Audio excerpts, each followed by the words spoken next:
رحيم ونور كانوا بيمثلوا أكبر تحدي لماما. نور بشقاوتها ولعبها اللي في كل حتة، ورحيم بذكائه بس تأجيله المستمر للمذاكرة. وفي يوم البيت اتقلب غابة من الكراكيب. ماما دخلت وقالت بهدوء: يا خسارة، كان في كنز ومفاجأة كبيرة، بس الكنز ده مش بيظهر غير في البيت المترتب وللأبطال اللي بيخلصوا واجباتهم بسرعة. رحيم أول ما سمع كلمة كنز وتأثر بزعل ماما قرر يتحرك فوراً وقال: أنا آسف يا ماما، أنا هخلص كل اللي ورايا.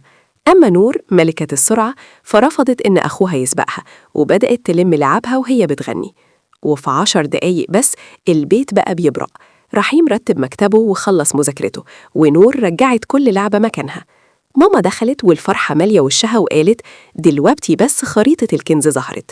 وطلعت لهم أحلى حلويات ووقت مخصص للعب مكافأة ليهم. ومن يومها عرف أبطال التنظيم إن شطارتهم الحقيقية في مساعدة ماما والحفاظ على مملكتهم عشان المفاجآت والكنوز ما تخلصش أبداً. ومن يومها اللعبة اللي تخلص تروح تنام في صندوقها فوراً. اللبس الشيك والكتب مكانهم الدولاب أو سبة الغسيل أو المكتب، مش الكنبة. وقت المذاكرة نركز ونخلص بسرعة عشان وقت اللعب والمفاجآت يكبر.